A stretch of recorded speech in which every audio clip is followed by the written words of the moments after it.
Shanghai GDG is a very interesting developer community. I'm glad somebody has asked this question. This is where the magic happens. This is primarily a question and answer show. So if any of you out there would like to ask questions.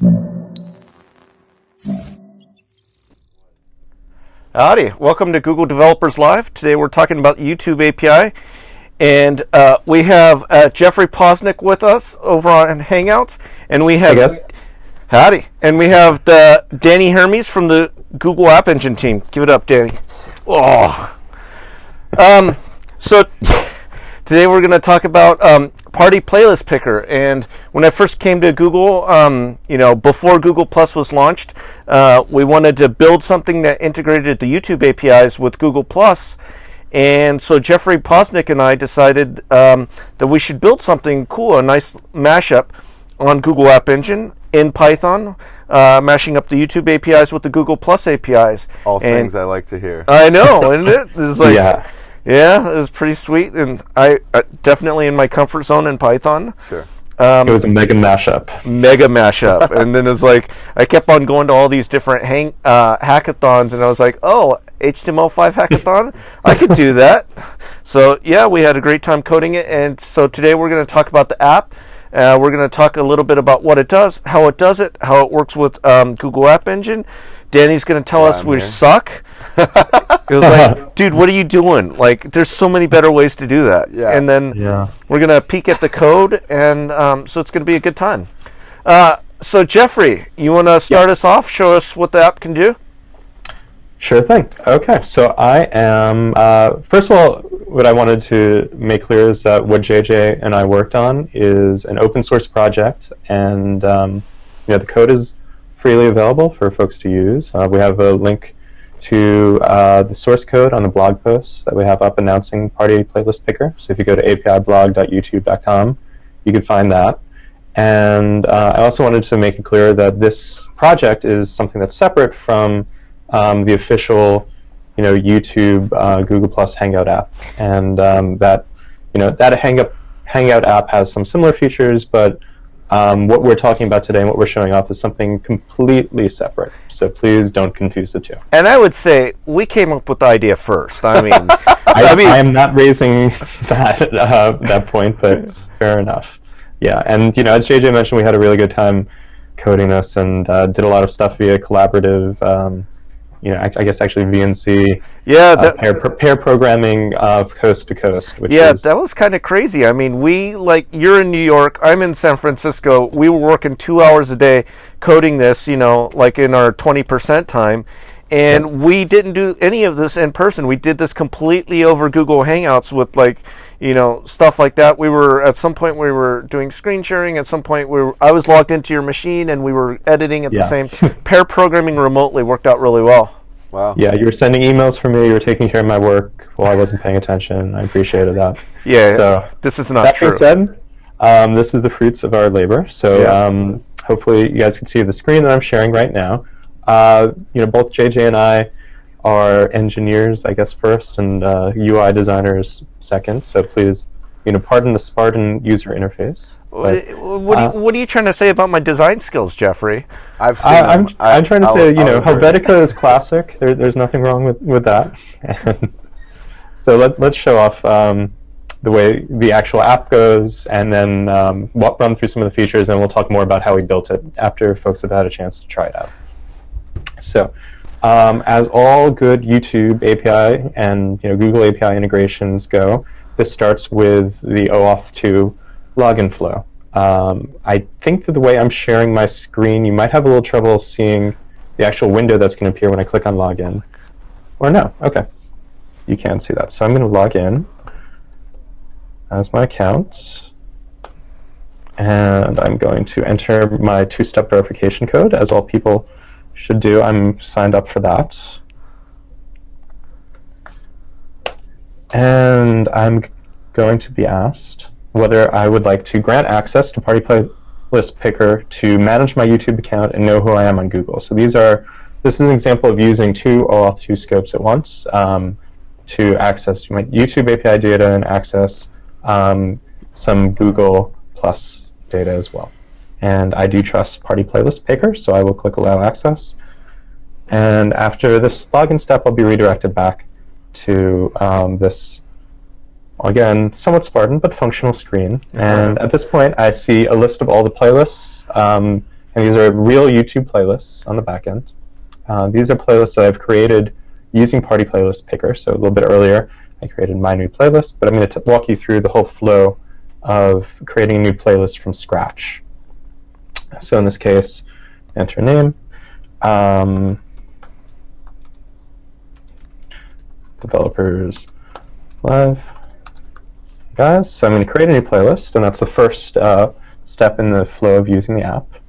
And I'm taken to the screen. I am the only party goer right now, which is kind of the story of my life, but I'm going to make it a little bit more interesting by, I'll invite JJ and Danny to collaboratively edit this playlist along with me. So we're just making use of the standard Google Plus share button here. And I'm going to, hey guys, want to join the party? So the idea might be, hey, I'm going to have some party or some sort of gathering later. I'm going to have a bunch of people attending, and I'd like people to be able to create a playlist of videos that they want to show during the party. That's the basic idea. So, I'm going to add Daniel Hermes, and I'm going to click share. So what this is doing is actually creating a post in their Google Plus streams, and it has a link back to a unique URL that allows them to come in and edit that shared playlist. So, that's the type of ACL that we're using in this case. Anybody who has that URL could come in and edit that shared playlist. So hopefully JJ and Danny saw that, and we'll get a chance to join. But in the meantime, I'm going to start adding some videos. So we have a nice little search box there, and this all is making YouTube API calls on the back end using the standard YouTube API Python library. So we see Shannon JJ Barons just joined. If I want to know a little bit more about him, I think I can click on that and go to his Google Plus profile. So we're integrated with Google Plus in terms of getting profile information and also sharing. That's our kind of vector for sharing things. So I'm going to add a couple of videos. I always like videos that have me in the thumbnail, as that one does.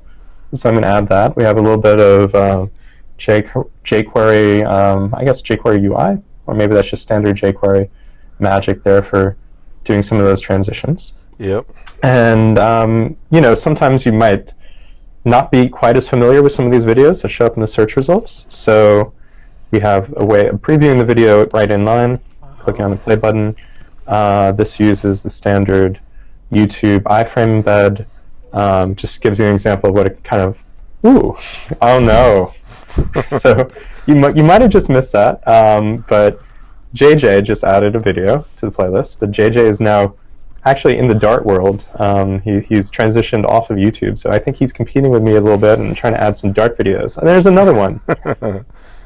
So I'm going to say, all right, that's fine. I'm going to actually be generous. I'm going to move JJ's Dart video to the top of the playlist queue, because I do want to see the introduction to Dart.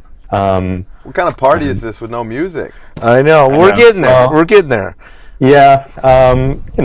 We want to be careful about what we're broadcasting over the Hangout also. Okay. I think that Seth is going to be fine with us showing him talking about Dart in the Hangout right now, for instance. So I don't anticipate too much of a problem with that. So this gives you an idea of how people could collaboratively edit the playlist. And if you've noticed, what happened is that when JJ added a video to the playlist, without my page having to refresh or anything, it just kind of seamlessly appeared in the list of the videos that are there. So we're actually using the Channels API, which Danny's going to talk a little bit about later, to open a connection to the server and to just kind of do, have the server effectively push those updates down to us. Yeah. And we're doing something kind of nifty with the HTML that we get pushed from the server and doing a diff using a JavaScript diff library and trying to identify what the new videos are. So we're not getting the deltas from the server. We're actually getting that whole chunk of HTML compared to our local chunk of HTML, and anything that the diff algorithm tells us is new, we animate showing. I So- like the diff functionality. Did you also show the drag and drop functionality? Yeah, so we have drag and drop for reordering. We also have drag and drop for just adding things to the playlist. And that's going to end up... So I think somebody might have removed something from the playlist in the meantime. Yeah, I did. You can see, so you can see the things getting updated as we go. So, we have a nice little playlist now. The type of parties that I throw, we normally just discuss the YouTube API. I don't know how the audience is going to necessarily react to the Dart video at the end, but we have about an hour plus of YouTube API content there. So I think people are probably going to be zonked out at that point and not really notice that we're sneaking in 50 minutes of JJ talking about Dart in Glasgow. And now we're going to talk about AS3. Ooh, that's always interesting. So, once the playlist is fully assembled, you could, view the playlist on YouTube. You can see those videos are now in a real YouTube playlist. You could play them from here. You could share the playlist, or you could get the embed code from the playlist straight from YouTube. So, you're kind of ready for your party. And that's the basic idea. You could also watch individual videos on the site. So there was a nice little lightbox effect that you did for that. Yep. Just right over there. Yep. That's pretty cool. So, if you're looking for examples of doing that exact thing, for instance, where you have a thumbnail for a video. So this is just a thumbnail and has a little bit of, JavaScript and CSS to put that play button over there. And if you're looking for an example of how to do that, feel free to take our code. Yep. I'm going to go offline to show you what it looks like when someone has edited in the past but goes offline. Yep. So we got state going on there. Yep. So we keep track of who's currently editing and everybody's edited in the past. And, JJ, anything else major about the app that I neglected? I guess the manage playlist page, that's just kind of the initial page you saw over there where we could go and choose different playlists. No, I think you got it. Yeah. Cool. That's cool. Yeah, so as we mentioned, this is built on top of Python App Engine, and we have Danny in the studio who is very much an App Engine expert, and I think he wanted to talk a little bit about some of the sort of technology that we used and some more just general Python App Engine technology and how you can integrate with other Google APIs. Yes. So why don't we have a talk with Danny, and Danny can tell us where we're doing it wrong, and then we'll show some code. So in addition to being on the App Engine team, I've also worked a lot on the Google API client libraries. When we're talking about Python, there are two libraries that are sort of the main ones. We have the GData Python client, and we have the Google API Python client. And these libraries are actually targeting different families of APIs. So Google APIs that are a bit older, including the YouTube API, were based on a GData standard, which was a Google data standard. We're keeping it old school, Keeping it old school. And this newer library targets some newer discovery-based APIs that Google offers. APIs that have an entire JSON discovery document that sort of totally explains what that API does. And that's what we're switching to right now. We first announced that at Google I/O, and so we got some support, and we're working on more. Certainly. The reason I bring up these two libraries is because both of them are actually being used in this application. Yeah. And this is one of these things that I scolded JJ about. So OAuth 2 is a relatively new spec, right? Yeah. So we've had specs moving sort of as a moving target as we sort of understand security and try to refine the model better for usability for end users, right? So when they originally wrote it, there was no OAuth 2 support in the GData Python client library. But since the YouTube API is a GData API, they needed to use the GData API, right? So they do the OAuth 2 stuff with the Google API Python client and the actual API calls with the GData Python client. We like it both ways. So a few things I want to say. One, with the Google API Python client, there are nice things. If you're familiar with Python, there's a concept of a decorator, which you put above a function or a method declaration, and it wraps the method, essentially redefining that method. And so doing, actually gives it more functionality. So the Google API Python client library gives a decorator, which allows you to just define a simple response handler. So if your web page that you're visiting has a GET request handler, you can actually wrap that handler and it'll handle all the auth stuff that you need to do, and you don't really have to worry about that. Is a big one. That was a huge savings in terms of making our life easier, because all that OAuth 2 token management stuff, it's like it kind of just took care of it for us. It automatically managed the tokens in the data store, and there was a little bit of work that we had to do, but by and large the decorator saved our bacon. Yep. That decorator, I will honestly say it's probably easier to use than the OAuth 2 support in the GData Python client. But if you're looking to integrate a GData YouTube application, there is OAuth 2 support in that library. There was a blog post last November, actually, from Alon Vongsana on the Google Apps team, and we'll try to provide a link in the description of this YouTube video to that blog post. But it describes the general flow. You set up with a credentials object, you get a URL to direct your users to actually accept your app to have permissions to access their data, and then they get redirected back to your application, and from there the actual credentials object is either deserialized from some data store or maybe deserialized within memory, depending on what type of application you're writing, and you can actually finish the authorization flow. And a lot of the details, the actual details of the spec, are abstracted away from you by the library. Yeah.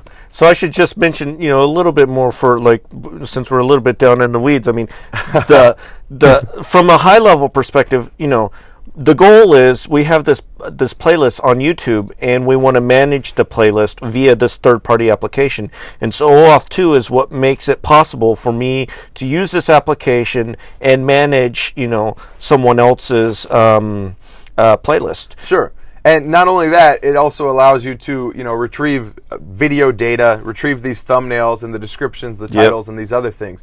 You're able, with the API, to get the data that you expect to be able to get when you actually go to youtube.com. So there's something clever going on here that maybe you might not have thought about, and that's that Jeffrey was the one who created the playlist, and yet I'm using my computer to manage his playlist. And if you know the YouTube API well enough, I mean, that is not something the YouTube API gives you. It doesn't give you the ability to manage other people's playlists. I bet you're wondering how we did that. So, clever is one word. Trustworthy may be another word. But that's maybe all I'll say about that. So I should explain it, though. The way it works is when Jeffrey logs in and gives the application access to his OAuth 2 tokens, and then when I'm managing his playlist, the application does things to his playlist on my behalf. And so it is safe insofar as the app itself is safe. And of course, you're trusting the app. Otherwise, I mean, that's what OAuth 2 is about, is saying this app is trustworthy. Sure. And so it just so happens that I'm the one initiating the actions to Jeffrey's playlist, which is kind of a neat idea. We are using a unique URL to kind of control access to folks who have access to this, which is not necessarily the best approach. It was the most workable approach that JJ and I found that allowed us to integrate with Google Plus the way we wanted to. So. Sure, and people who are maybe interested in a more robust approach may consider rather than having somebody else controlling the owner's account, maybe having some third-party account. I don't know if the terms of service of YouTube allow this, but it is another model rather than having some owner have a decentralized place where playlists are owned.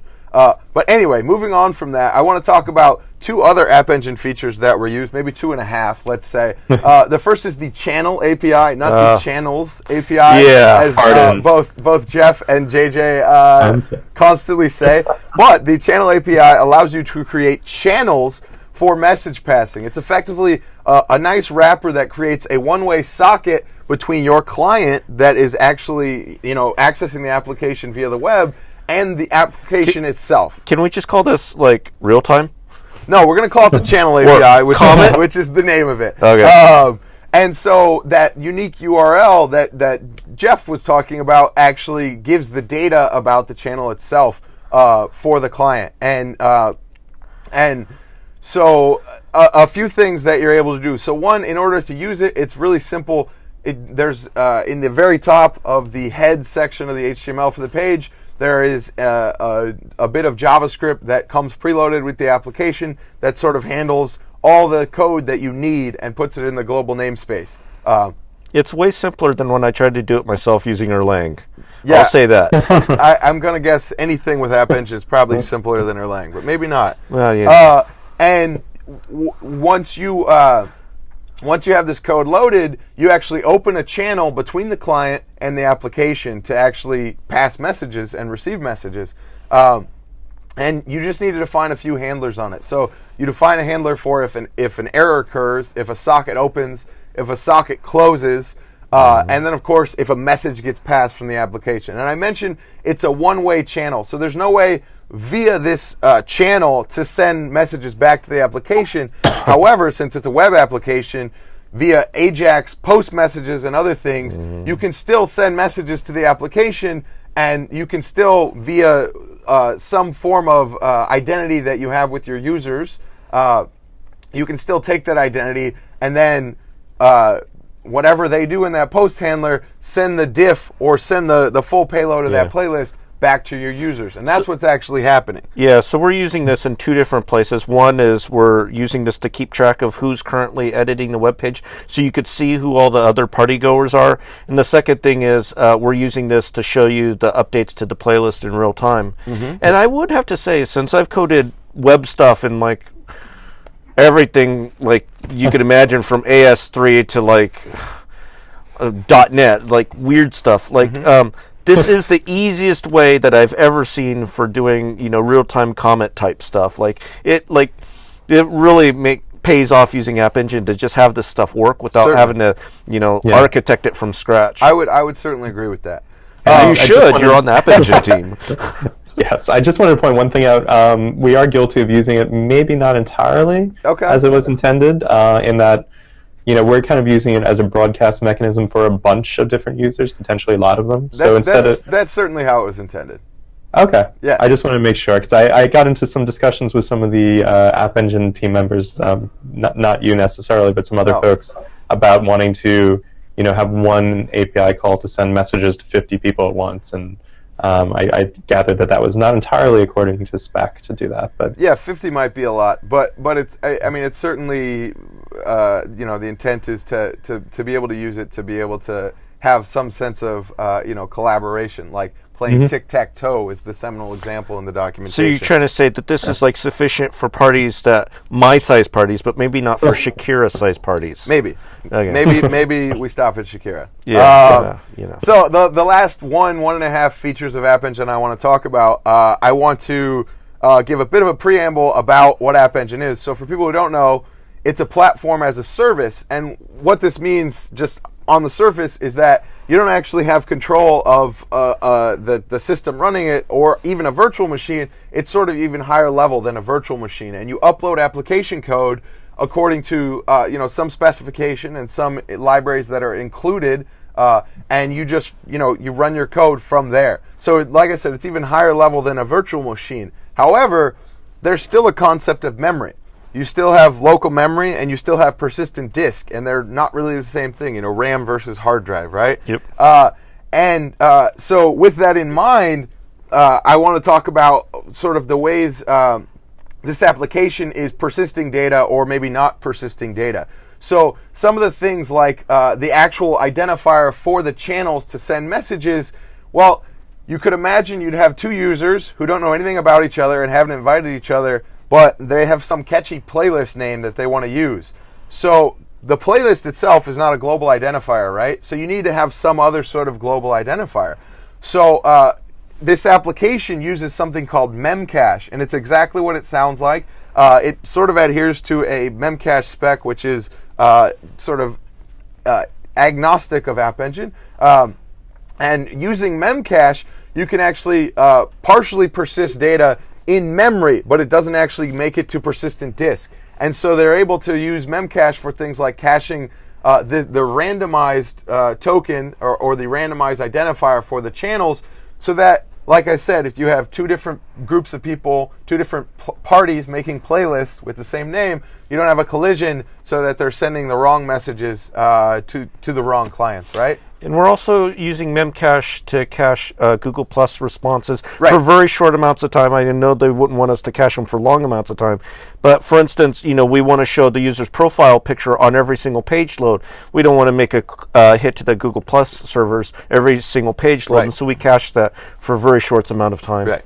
And Memcache, I don't know that you guys are doing this in your application. It does allow you to specify when you add something to the cache that you'd like to invalidate it after a certain amount of time. Just like with RAM, it's not guaranteed to be there all the time. That's why I say it's not persistent, right? So it is something that's sort of transient. This is the word I'm stealing this from JJ from our discussion earlier. You can expect it to be there maybe some portion of the time, but expecting something you put in Memcache to be there all the time is a bad way to design applications. However, given things like clients, many clients accessing the same data, reading directly from memory rather than going to some external data store or some external persistent memory actually reduces the amount of I/O and can greatly reduce the amount of latency in your responses. We don't like slow apps at Google. That's just how we roll. And so the tiny half feature I wanted to talk about is that they're actually, I believe, storing credentials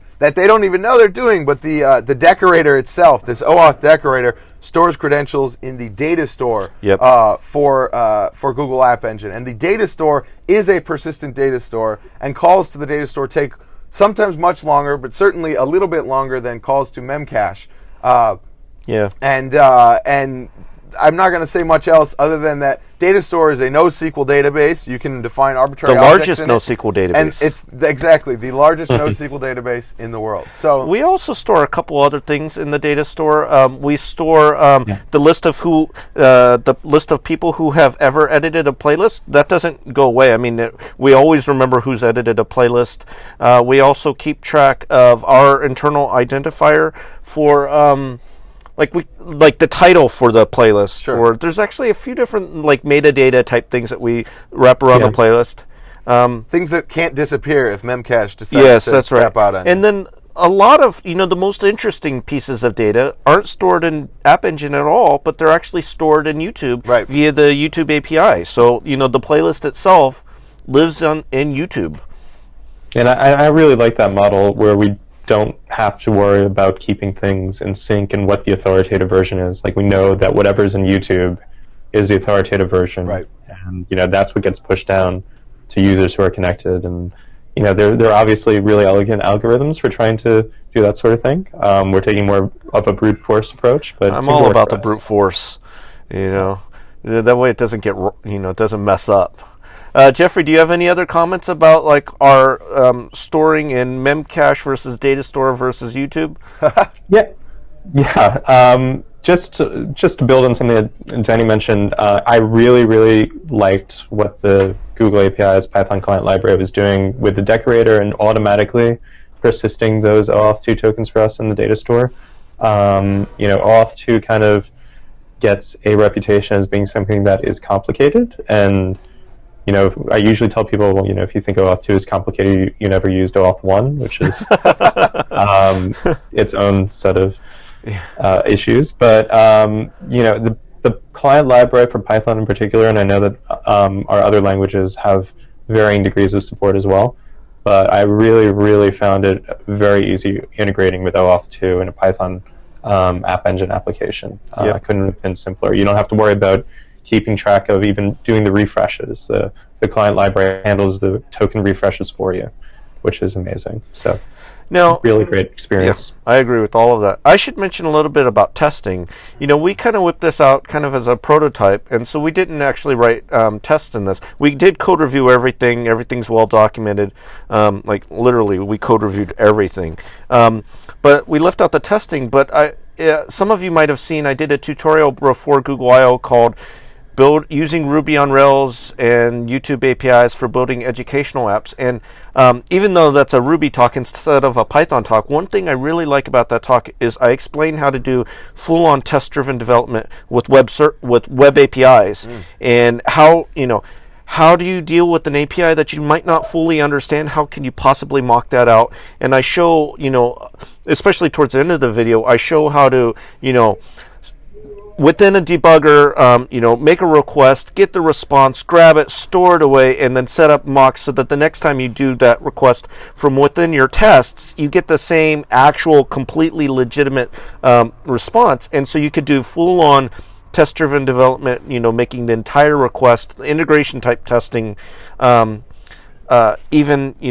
with the web API. So I recommend that tutorial. I was in it, so of course I recommend it. But certainly, I know that Jeffrey and I we definitely used those tricks where we were making requests, dumping ourselves into a debugger, and then playing around, which is a very Pythonic thing to do. You're like playing around with the data, getting a feel for it, and then writing the code that you're going to write, but inside the debugger, and then copying and pasting that into the code. Yeah. That works really well. Cool. Yeah. So anything else we could think of that we implemented in this that was kind of interesting? I don't know. I mean, I think that it's just great that there's a decent body of both JavaScript code using jQuery pretty heavily and Python code for folks to look through. It's all open source. If you see something in the app that might be useful to your own project, feel free to borrow. Yeah. So why don't we take a look at the code? And since I promised to do that, let me do that briefly. And I'm going to go to this Google Hangout, and I'm going to share my screen. Desktop, share selected. No. And okay, great. So here's Party Playlist Picker. This is on code.google.com/p/party playlist picker, and I'm going to browse the source. So this is in Git. We have a top-level Python package called Playlist Picker. We have a directory called static for all of our static files. And then we have a directory called third-party for all of our third-party Python libraries, such as API client, Atom, GData, HTTP lib2, OAuth2 client, and URI template. You might want to zoom in a bit. Oop, thanks. Thank you. Okay. There you go. So in static, we have CSS images, and we have this big chunk of jQuery code, and it looks like jQuery code, a bunch of nested functions and a bunch of, the $sign. Callback hell. Yeah, callbacks all over the place. And we used, what do you call the basic framework that App Engine uses in Python? It's App Client. I forget the name of it. What is this? App.yaml? The application configuration? Web app. I'm sorry. Web app is the basic framework in Python. I see. Yeah. So this is a web app application. It's not Django, but we structured it in a way that would be very, very familiar to Django programmers or Ruby on Rails programmers. So inside this package, Playlist Picker, we have handlers, which handle a specific page. We have templates, and then we have utils. And so each page, generally has a handler. Each page generally has a template, and then the utils is a bunch of stuff for all that other stuff. We also have a routes file where we just kind of import things. This is a little bit brute force-ish, but we map out all of our URLs and all the handlers, so that's pretty straightforward.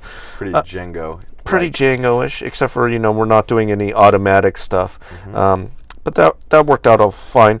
So in the utils directory, we created files for dealing with channels, friends lists, Google Plus, Memcache, web-related stuff, and YouTube stuff. And since this is a YouTube show, I should point out we needed functions for creating YouTube service, preparing playlists, parsing, durations in seconds. You do a little bit of random parsing when you're dealing with the API. Writing a playlist, fetching a feed and entries, and so forth. And so all the YouTube-related stuff, it's in there. You could look at it if you need to. So let me jump over to the handlers. We have handlers for all the different things like, the playlist handler, removing a playlist entry, the search handler, the Ajax is calling back to various handlers. And just like Django and Ruby on Rails. Now, do you have a separate module for every single handler?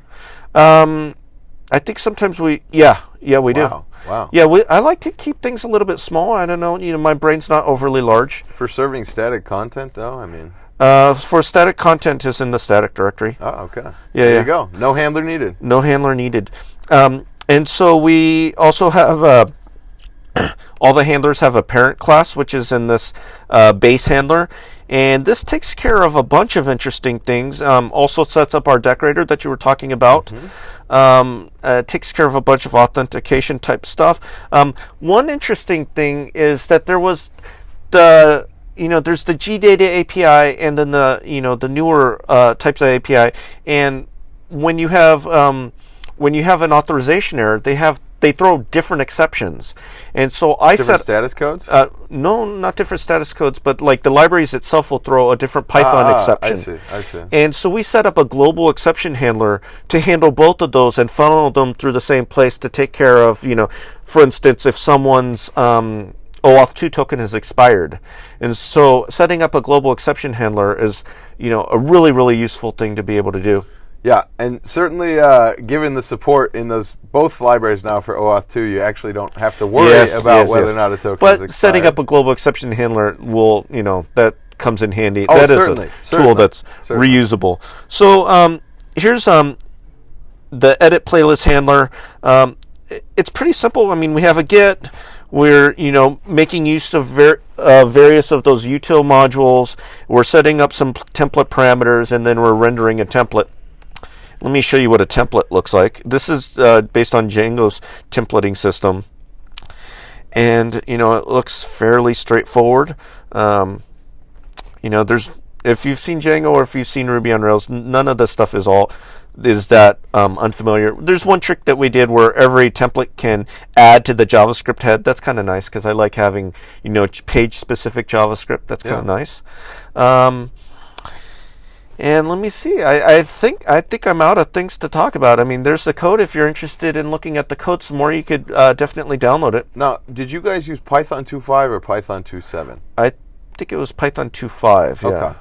Yeah, this was before Python 2.7 support was around. We actually worked on this for a surprising long time. Like if you look at the code, it's not a tiny amount of code. I mean, it's not massive, but we worked on this for several quarters. Sure. Yeah.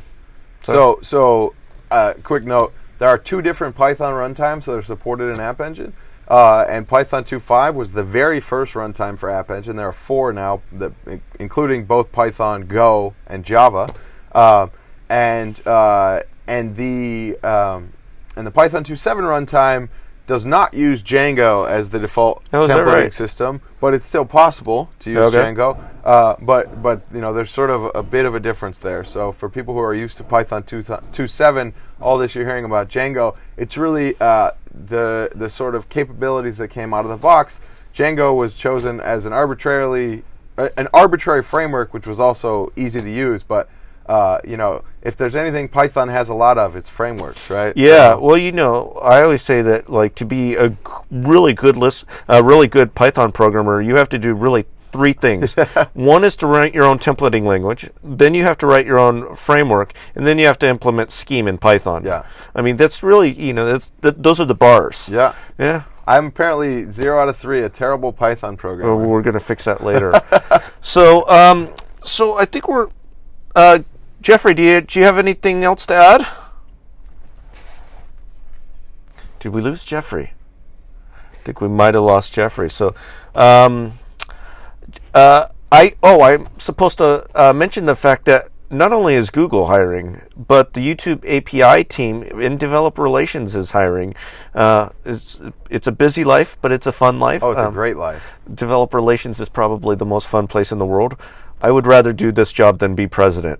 President looks, just kind of stressful. Bar none. Would rather do this than be president. Agreed. Yes. Especially since I have horrible skeletons in my closet. Yes. No, not really. But anyway, thank you guys for watching today. If you guys stuck around to the very end, more kudos to you. I think you guys are awesome. And Danny, thanks a lot for coming around today and telling me how much I suck in my pleasure. My app.